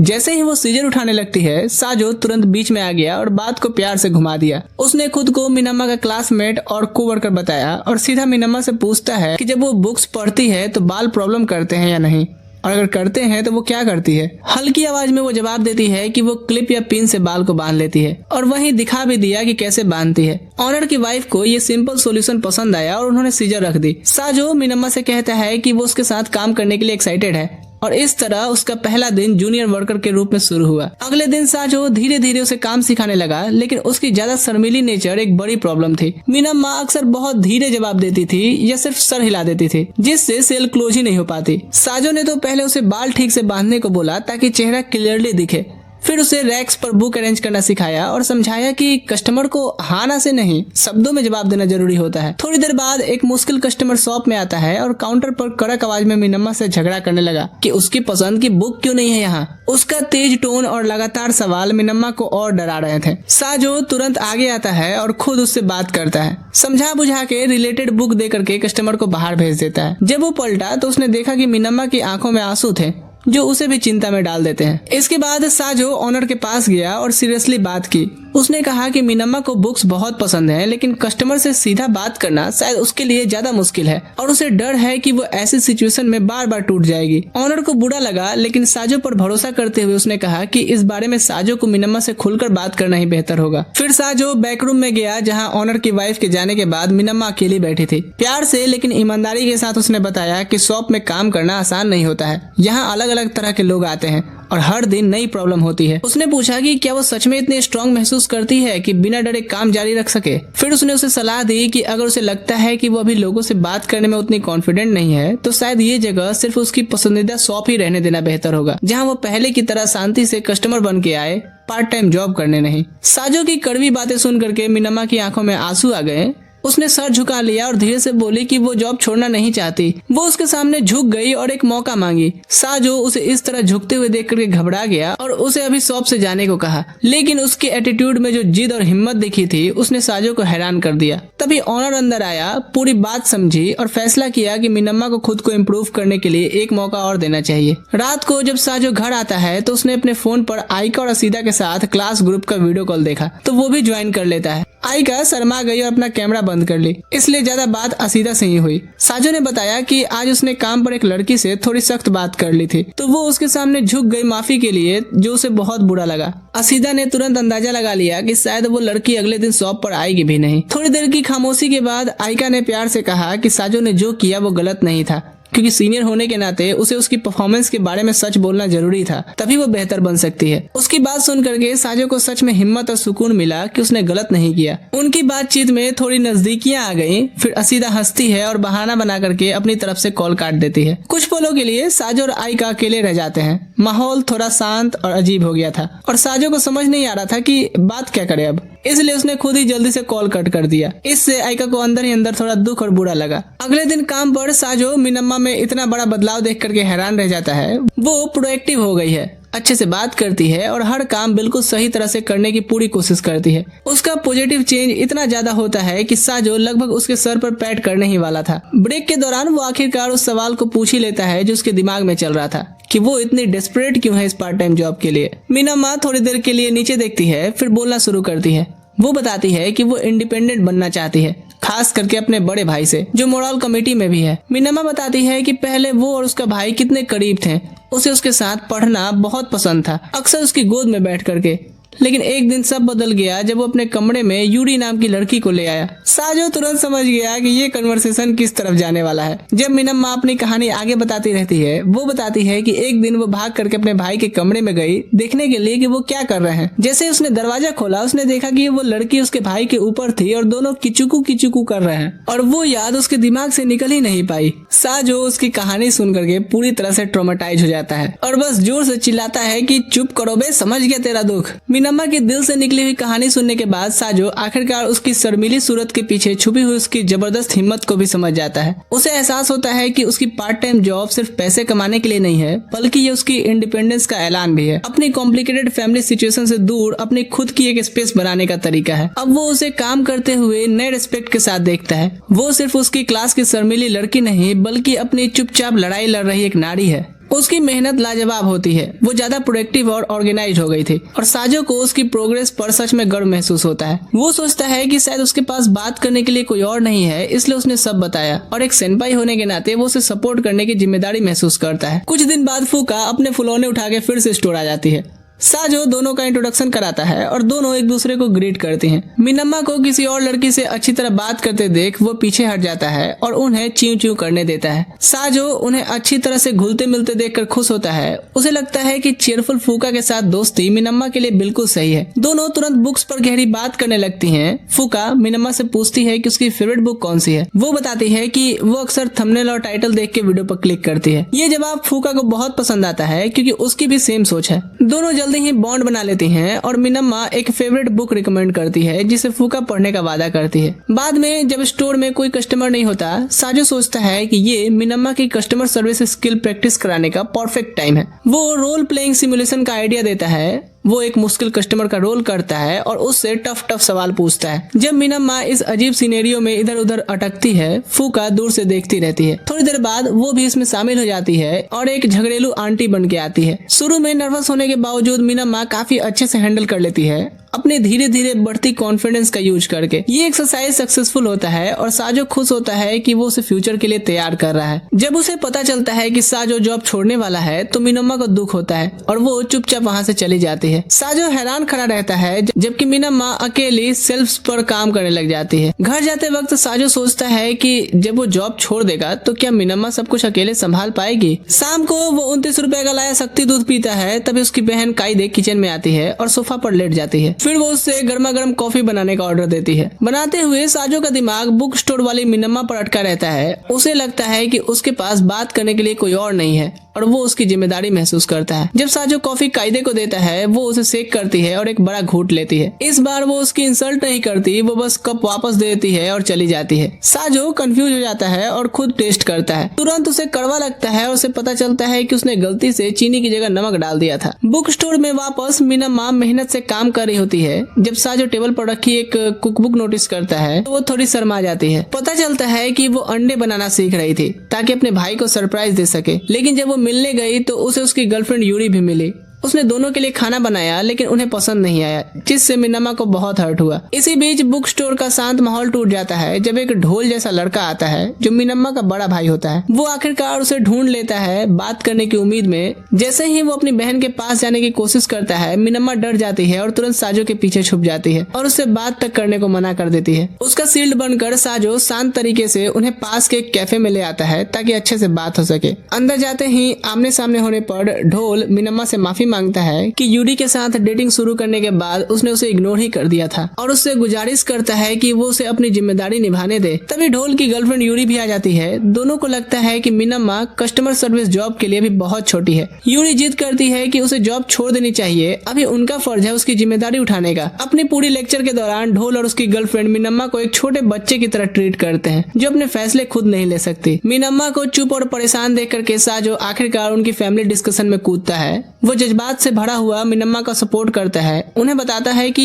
उन्होंने उसकी ग्रोथ देखी ही नहीं है। वो बताता है कि कैसे वो मुश्किल कस्टमर्स का सामना करती है, कैसे वो प्रोएक्टिव तरीके से काम करती है और कैसे बुक्स को ध्यान से हैंडल करती है। वो ढोल से कहता है कि ढोलकी के ये सोचना गलत है कि उसकी बहन हमेशा उसके पंख के नीचे रहे। आखिर में साजो डिक्लेयर करता है कि उन दोनों को मिनम्मा पर भरोसा करना होगा ताकि वो अपनी लाइफ अपने तरीके से बना सके। इस पावरफुल स्पीच के बाद वो डम कपल बिल्कुल चुप हो जाते हैं और मिनम्मा उसे गहरी शुक्रिया के आंसू के साथ देखती है। आखिरकार कपल को समझ आ जाता है कि असली मिसअंडरस्टैंडिंग क्या थी। सीन स्कूल में शिफ्ट होता है जहां आइका शांत कॉरिडोर से गुजर रही होती है। ससाकी पीछे से आकर के उसे ग्रीट करता है और फिर दोनों नॉर्मल बातचीत करते हैं। जल्द ही दोनों साथ में एक खाली क्लासरूम में जाते हैं अपना अपना मटेरियल ऑर्गेनाइज करने। आइका एक डेस्क पर बैठती है और अपना फोन निकालती है। वो असीदा और साजो के साथ ग्रुप चैट देखती है और हल्की सी मुस्कान देती है। तभी ससाकी वापस अपनी डेस्क पर आता है और उसे एक पेपर देता है, लेकिन जाने के बजाय वो क्रीप की तरह उसके पास ही बैठ जाता है, जिससे आइका को ऑकवर्ड लगता है कि अबे जाना भी यहाँ से। सीन वापस बुक स्टोर में आता है जहाँ साजो मिनम्मा का हालचाल पूछ रहा होता है। फूका भी वहाँ होती है और दोनों लड़कियाँ फिर से बात करने लगती हैं। साजो खुश होता है कि दोनों इतनी अच्छी तरह से घुल मिल रही हैं।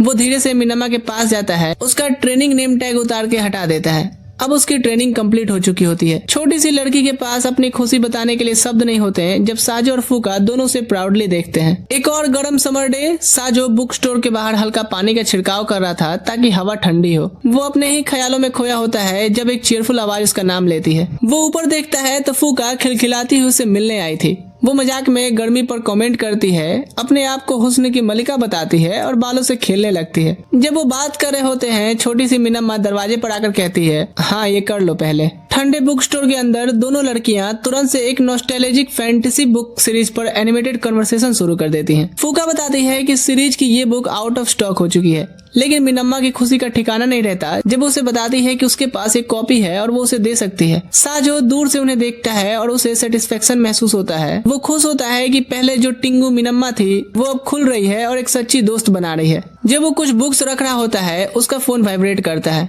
ये अपकमिंग स्कूल विजिट टूर के ग्रुप चैट का मैसेज होता है। किसी ने ओरिएंटेशन मीटिंग में स्टूडेंट गाइड्स की एक खराब सी फोटो भेजी होती है। साजो मैसेज स्क्रॉल करता है और फोटो सेव कर लेता है। उसकी नजर आयका पर टिक जाती है जो धुंधली फोटो में भी खूबसूरत लग रही थी। रात को घर पर वो अपनी बहन के साथ बैठा है और उसे ठंडा ड्रिंक देता है। काइदे उसकी तारीफ करती है कि वो पार्ट टाइम जॉब भी ईमानदारी से करता है और मिनामा की मदद भी करता है। साजो हैरान होकर के पूछने लगा कि उसे कैसे पता चला। काइदे प्राउडली बोलती है कि जहाँ जहाँ तेरी नजर है जाने जा मुझे खबर है। साजो ने उसकी टांग खींची तो वो उसे अपने अंदाज में घूरने लगती है। अब जब उसकी पार्ट टाइम जॉब खत्म होने वाली है तो काइदे उसे स्कूल विजिट टूर में मदद करने की सलाह देती है। उसने समझाया कि इवेंट के लिए स्टाफ कम है और स्टूडेंट काउंसिल और पब्लिक मोरल कमेटी दोनों पर प्रेशर है। साजो पहले हिचकिचाया लेकिन काइदे ने इस बात को इस तरह मोड़ दिया कि अगर वो मदद करता है तो मिनामा के भाई की सिचुएशन में भी सपोर्ट होगी, इसलिए वो मान गया। उसने तुरंत रिन को फोन करने को कहा और अपनी मदद ऑफर करने को बोला। फोन कॉल शुरू में थोड़ा ऑकवर्ड था। रिन लेट नाइट कॉल से हैरान थी और धीरे से बोली कि शायद उन्हें उसकी जरूरत नहीं पड़ेगी और वो खुद संभाल लेंगे। काइदे पीछे से साजो को इशारा करती रहती है कि हार मान के फोन रखे तो 1 लाख दूंगी, इसलिए बिना रुके उसने कह दिया कि वो उससे मिलकर कुछ बात करना चाहता है। उसकी सीधी बात ने रिन को एक पल के लिए सोचने पर मजबूर कर दिया कि अबे इसको पता तो नहीं चल गया, और आखिरकार उसने उसकी मदद मान ली, लेकिन साफ कह दिया कि काम सिंपल होगा पर मुश्किल होगा, बिना किसी स्पेशल ट्रीटमेंट मिले। साजो ने जवाब दिया कि अगर ये उसके लिए है तो वो खुशी से करेगा। अगला दिन विजिट टूर का दिन था। साजो की मुलाकात रिन से होती है जिसने उसकी ड्यूटी समझाई। क्योंकि अब उसे रात वाली कॉल याद थी तो उसके दिमाग में थोड़े नॉटी विचार भी घूम रहे थे, लेकिन अपनी बात में सीरियसनेस रखते हुए वो बोलती है कि वो उसके लिए एक रिलायबल पार्टनर है। उसने बताया कि वो स्टूडेंट काउंसिल में काम संभाल लेगी, जैसे गेस्ट को गाइड करना, जबकि पब्लिक मॉरल्स कमेटी का काम होगा सामान उठाना, रूम्स तैयार करना और सारे पर्दे के पीछे वाले अरेंजमेंट्स कंप्लीट करना। उसके हिसाब से वही असली जिम्मेदारी थी और पूरा इवेंट उसी पर डिपेंड करता है।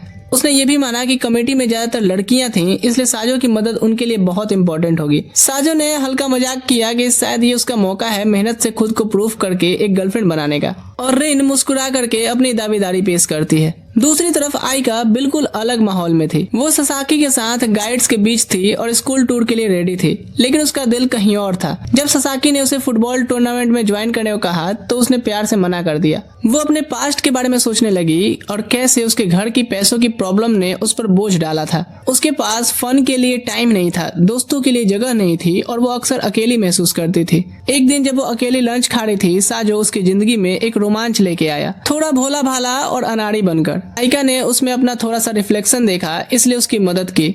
उसे याद आया कि अगले दिन छत पर साजो ने उसकी कितनी सीरियसनेस से थैंक यू बोला था और साथ ही पहली नजर में अपना प्यार भी कन्फेस कर दिया था। उस वक्त घर की सिचुएशन की वजह से उसने उसे सीधा नहीं में जवाब दिया था, लेकिन साजो ने हार नहीं मानी। हर दिन वो किसी न किसी तरह से रास्ते में होता था, हमेशा पॉजिटिव, एक्स्ट्रा एनर्जी और अपने तरीके से उसे इनकरेज करता हुआ। आयका ने आखिरकार समझा कि साजो की जिद्दी प्रेजेंस जो उसे सालों तक इरिटेट करती रही, असल में उसके लिए सपोर्ट बन चुकी थी। उसे और साजो के बारे में जो बातें होती थीं, उसकी वजह से दूसरे स्टूडेंट्स भी उस पर ध्यान देने लगे, उससे बात करने लगे और धीरे धीरे उसकी दुनिया पहले से बड़ी हो गई। एक फ्लैशबैक में दिखाया गया कि मिडिल स्कूल ग्रेजुएट होने से पहले के आखिरी दिनों में जब साजो नहीं दिखा तो उसे अचानक उदासी महसूस हुई, जैसे कुछ मिसिंग हो। फिर वो दिन आया जब हाई स्कूल एंट्रेंस के रिजल्ट्स लगे।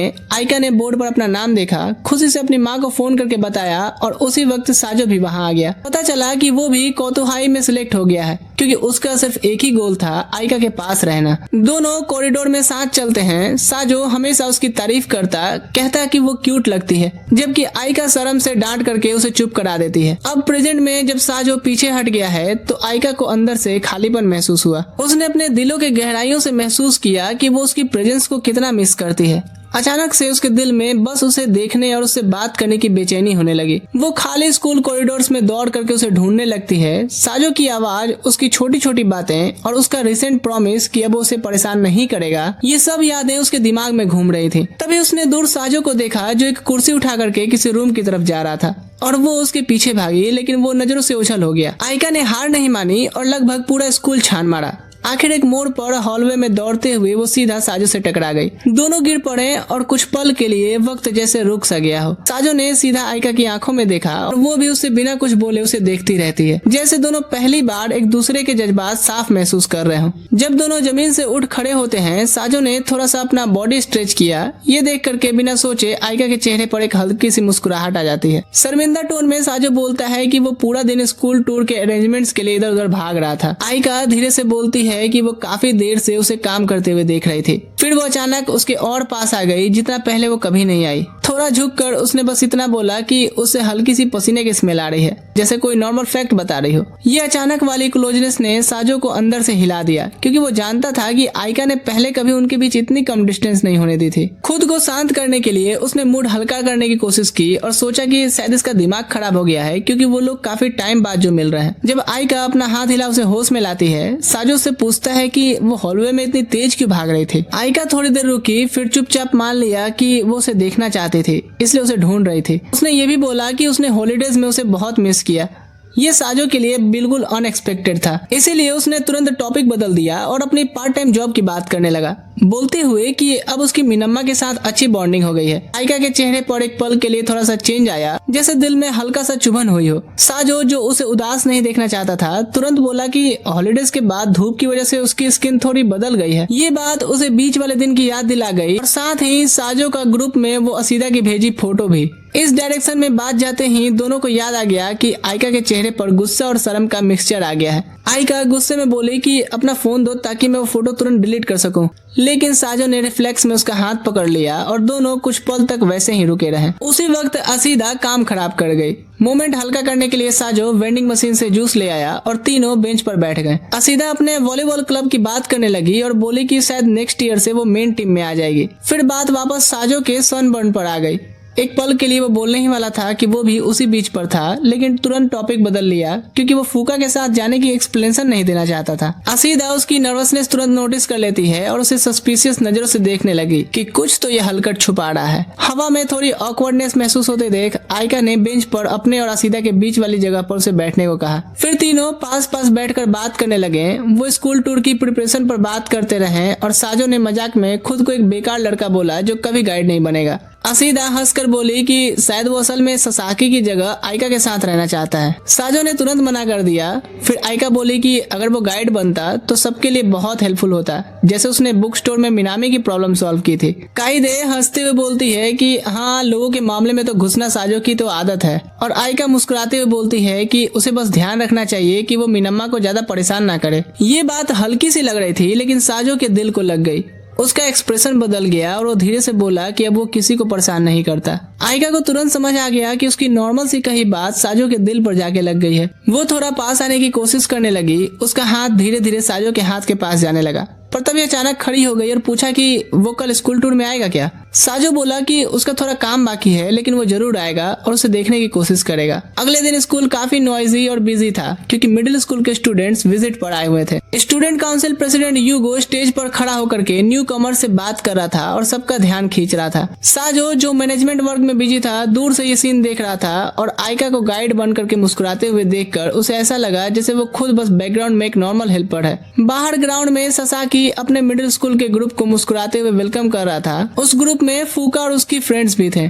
जब ससाकी ने सबको आइका से इंट्रोड्यूस कराया, एक लड़की ने तुरंत उनके रिलेशनशिप के बारे में पूछ लिया और ससाकी थोड़ा एम्बेरेस्ड हो गया। आइका ने शांत तरीके से कहा कि वो बस क्लासमेट्स हैं, जिससे ससाकी को अंदर से थोड़ा बुरा लगा। टूर स्टार्ट हुआ और आइका और ससाकी मिलकर ग्रुप को स्कूल के अलग अलग पार्ट्स दिखाने लगे। हॉलवे में चलते वक्त उन्होंने कुछ लड़कों को रीने के साथ रफ तरीके से मजाक करते देखा। आइका कॉन्फिडेंट तरीके से आगे बढ़ती है, सीधा उन्हें बोला कि स्कूल में ऐसा बिहेव सख्त मना है, और उसकी स्ट्रॉन्ग आवाज और क्लियर बातों ने लड़कों को चुप करा दिया। रीने भी उसकी हिम्मत से इम्प्रेस हो गई। बाद में फूका खुशी से अपने दोस्तों को साजो के बारे में बताया और बोली कि काश नेक्स्ट टाइम वो उनका गाइड बने। उसकी फ्रेंड्स ने उसे टीज किया, बोलते हुए कि जिस तरीके से वो साजो का नाम ले रही है ना, सब पता चल रहा है। थोड़ी देर बाद वही लड़के वापस आए और आइका से अपने बिहेवियर के लिए माफी मांगी। जब उनका ग्रुप टूर का हिस्सा खत्म हो गया, साजो और पब्लिक मोरल कमेटी का एक और मेंबर सप्लाईज उठाए हुए वहाँ से गुजरा। आइका ने उन्हें देखा, लेकिन बोलने से पहले ही फूका आगे भाग गई। उसने दूर से साजो को आवाज लगाई और खुशी खुशी उसकी तरफ दौड़ गई, जबकि ससाकी और आइका भी पीछे पीछे आ गए। फूका और उसके दोस्तों ने साजो को चारों तरफ से घेर लिया, जिससे साजो अचानक नर्वस हो गया। फूका की दोस्त जोर जोर से बोलने लगी कि वो फूका के साथ बाहर गया था, हाँ, और कितना केयरिंग और जेंटलमैन है। आइका वहाँ मिक्स्ड फीलिंग्स के साथ खड़ी थी, ना पूरी खुश ना ही पूरी गुस्सा।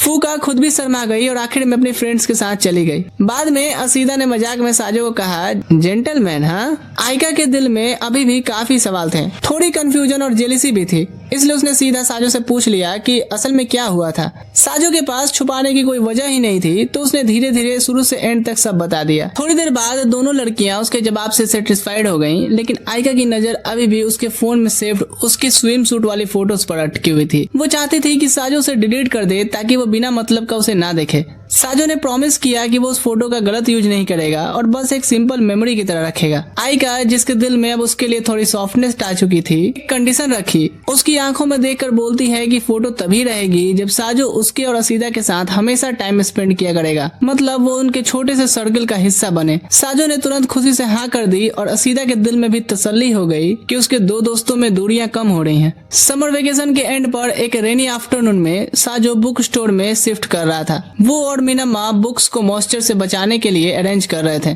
तभी अचानक तेज बारिश शुरू हो गई। थोड़ी देर बाद साजो ने देखा कि आइका बारिश में भीगती हुई शॉप की तरफ दौड़ कर आ रही है। जैसे ही वो अंदर आई, मिनम्मा ने तुरंत उसे टॉवल दे दिया ताकि वो खुद को सुखा सके। साजो अभी भी कंफ्यूज था, इसलिए उसने पूछा कि इस मौसम में वो बाहर क्या कर रही थी। आइका ने बस इतना बोला कि वो मार्केट में पास ही में थी तो उसे मिलने आ गई। टाइम स्पेंड करने वाली बात याद है ना। ये सुनकर साजो को अपने कानों पर यकीन नहीं होता, जबकि आइका उसे हल्की हल्की बातें पूछती रहती है जिसमें थोड़ी एनोइनेस और जेलसी भी थी। पीछे से मिनम्मा ने भी उसकी बातचीत का कुछ हिस्सा सुन लिया था। तभी डोरबेल फिर से बजती है और फूका भी बारिश में भींगी हुई अंदर आ गई। उसने साजो को ग्रीट किया और उसने उसे टॉवल दे करके अंदर आने को बोला। मिनम्मा ने उसे अंदर से आवाज लगाई तो फूका खुशी खुशी उसके पास चली गई और दोनों बुक्स के बारे में एक्साइटेड होकर बात करने लगी। ये देख करके आइका को थोड़ा आउटसाइडर जैसा फील हुआ और उसने हल्का सा टोन मारा कि उसे कौन सा जादू आता है कि वो लड़कियों से इतनी आसानी से घुल मिल जाता है। साजो ने प्यार से जवाब दिया कि वो बस किसी से भी नफरत नहीं करता, लेकिन ये बात आइका को काफी लग गई और वो गुस्से में मुड़कर जाने लगती है।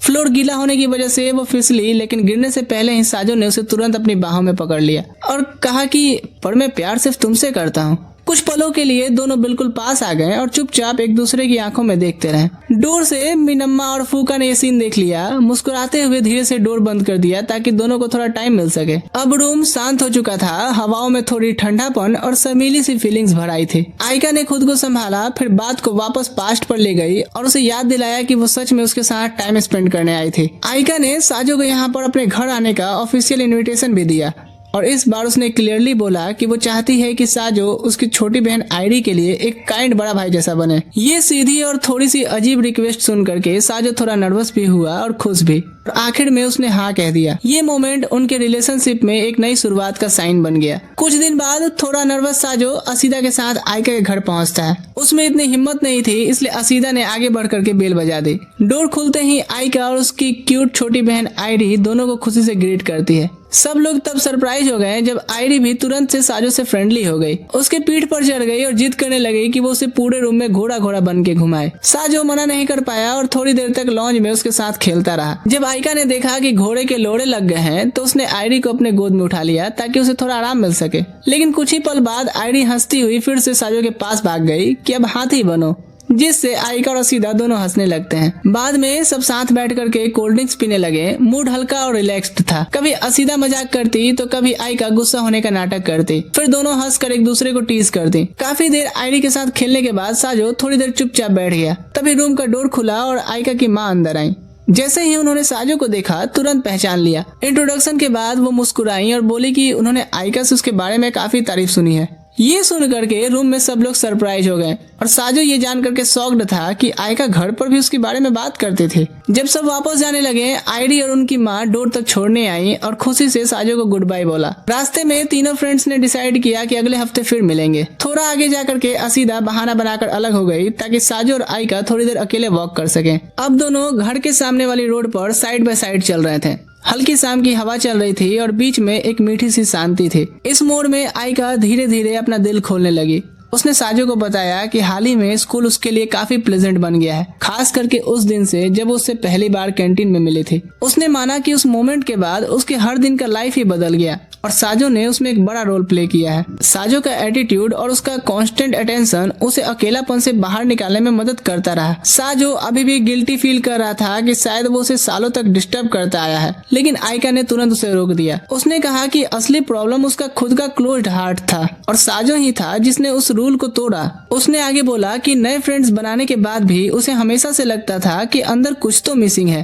जैसे कोई खास चीज छूट रही हो। फिर आंखों में आंसू के साथ उसने साजो को बताया कि जब वो पास नहीं होता था तो वो रोज उसे मिस करती थी। उसने माना कि वो हर दिन उसके साथ रहना चाहती है और वो उन दोनों को एक रिलेशनशिप में देखना चाहती है। उसी वक्त आसमान में तेज आवाज के साथ फायरवर्क्स फूट पड़े। आइका नेचुरली डर करके साजो के और पास आ गई और टाइटली उसे पकड़ लिया क्योंकि उसे तेज आवाज से डर लगता था। जब आवाज खत्म हुई दोनों चुपचाप एक दूसरे के बहुत पास खड़े थे। आइका ने सॉफ्ट और भारी आवाज में साजो को बताया कि वो उसे सच में पसंद करती है। दोनों के दिल में एक खूबसूरत फीलिंग ग्रो होने लगी। साजो थोड़ा हेजिटेट करते हुए उसका हाथ पकड़ने के लिए आगे बढ़ता है पर फिर रुक गया। ये देखकर आइका खुद आगे आई और धीरे से अपना हाथ उसके हाथ में रख दिया। साजो ने उसका हाथ मजबूती से पकड़ लिया और दोनों शांति में साथ साथ घर की तरफ चल पड़े। अगली सुबह कहानी की शुरुआत के बिल्कुल अपोजिट, इस बार साजो नहीं बल्कि आइका रास्ते में खड़े उसका वेट कर रही थी मुस्कुराते हुए। ओह, मुझे तो लगा था कि ये उसके अंबानी बनने के बाद ही हाँ कहेगी।